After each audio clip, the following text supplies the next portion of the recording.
بسم اللہ الرحمن الرحیم۔ آج انٹرویو سوالات کے سلسلے میں ہم یہ جانیں گے کہ علامت نگاری کیا ہے، علامت نگاری کو کس طرح سمجھا جا سکتا ہے، اس کی شعری اور نثری مثالیں کیا ہیں۔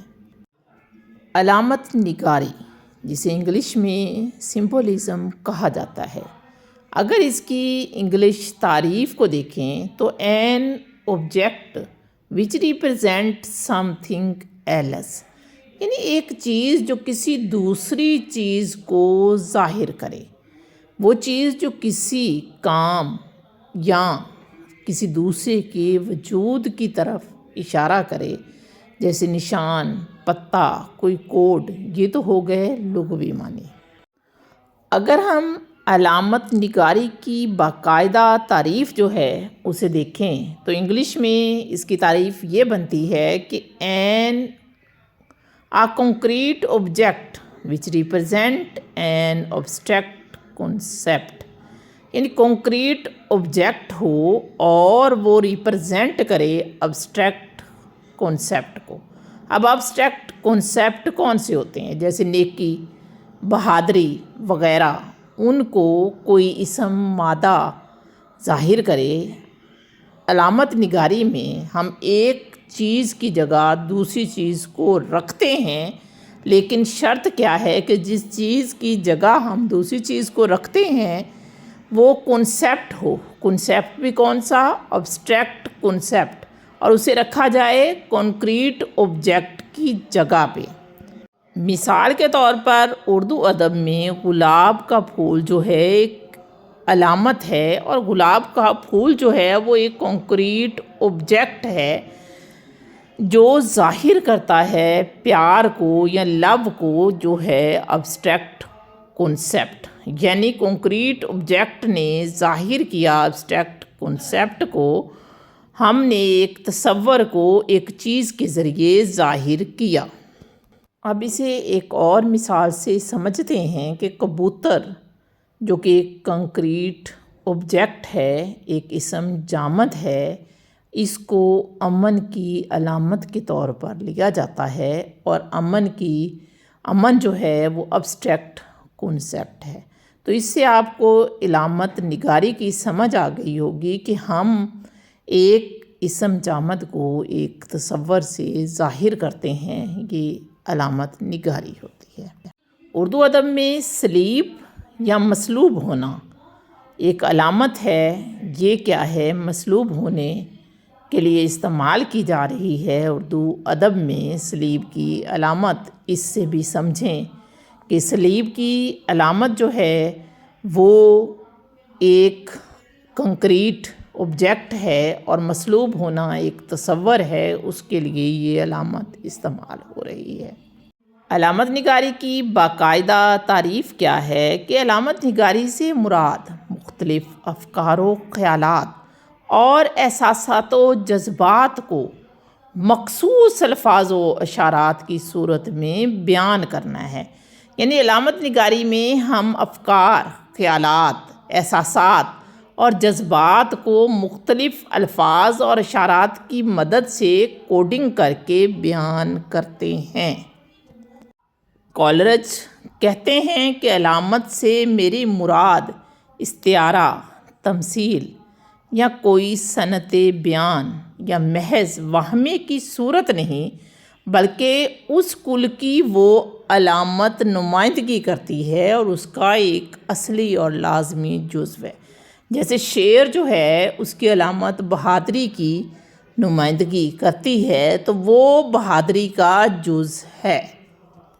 کچھ شعروں سے علامت نگاری کو سمجھنے کی کوشش کرتے ہیں۔ غم ہستی کا اسد کس سے ہو جز مرگ علاج، شمع ہر رنگ میں جلتی ہے سحر ہونے تک۔ اب اس شعر میں اسد اللہ خان غالب نے شمع کو برتا ہے زندگی کی علامت کے طور پر۔ ان بارشوں سے دوستی اچھی نہیں فراز، کچا تیرا مکان ہے کچھ تو خیال کر۔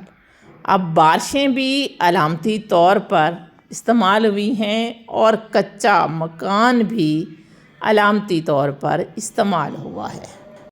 اسی سے ملتا جلتا سبت علی صبا کا شعر ہے کہ دیوار کیا گری میرے خستہ مکان کی، لوگوں نے میرے صحن میں رستے بنا لیے۔ اب اس شعر میں دیوار، خستہ مکان، رستے اور صحن علامت کے طور پر استعمال کیے گئے ہیں۔ اگر بات فیض احمد فیض کی کریں تو انہوں نے بہت زیادہ علامتوں کا استعمال کیا ہے۔ ان کی چند مشہور علامتی نظمیں صبح آزادی، اے دلے بے تاب ٹھہر، کتے، بول، ملاقات ہے۔ نون میم راشد کی علامتی نظموں میں زنجیر، انتقام، اندھا کباڑی، منو سلوا، کوزہ گر شامل ہیں۔ اگر بات اردو ادب میں علامتی افسانوں کی جائے تو علامتی افسانوں میں میرا کمرہ، احمد علی کا افسانہ، پھندنے، ٹوبہ ٹیک سنگھ، منٹو کے افسانے، صدیاں، عزیز احمد کا افسانہ، غالیچہ، کرشن چندر کا افسانہ، یہ تمام افسانے ابتدائی علامتی افسانوں میں شامل ہوتے ہیں۔ اقبال نے بھی بے شمار علامتوں کو برتا ہے۔ اقبال کے ہاں شاہین، لالا، جگنو اور ستارہ جیسی علامتیں بہت زیادہ استعمال ہوئی ہیں۔ علامتوں کو مختلف اقسام میں برتا جاتا ہے، جس میں 3 بنیادی اقسام زیادہ اہم ہیں۔ پہلی ہے آفاقی یا یونیورسل سمبلز، دوسری ہیں علاقائی یا ریجنل سمبل، تیسری ہیں شخصی یا پرسنل سمبلز۔ اس میں سے آفاقی علامتیں زیادہ استعمال ہوتی ہیں۔ ہم ان تینوں قسموں کے بارے میں کہ یہ کون سی قسم کی علامتیں ہیں دیکھتے ہیں۔ پہلی قسم ہے علاقائی علامتیں، یعنی جن کا تعلق کسی مخصوص علاقے، ملک یا خطے سے ہو۔ مثلاً ہیر رانجھا، شیریں فریاد، رومیو جولیٹ، یہ تینوں داستانیں علاقائی علامتوں اور عشق محبت کی علامتوں کے طور پر استعمال ہوتی ہیں۔ آفاقی علامتیں وہ علامتیں ہیں جن کا تعلق پوری انسانیت سے ہے، جیسے لو، جس کے لیے روز استعمال ہوتا ہے، خدا وغیرہ، یہ آفاقی علامتیں ہیں۔ شخصی علامتوں سے مراد وہ علامتیں ہیں جنہیں ہم کسی شخص کے لیے استعمال کریں، جیسے تنہائی، فیض احمد فیض نے اس علامت کو اپنی ذات کے لیے استعمال کیا۔ اندھا کباڑی، نون میم راشد نے اندھے کباڑی کو علامت کے طور پر برتا۔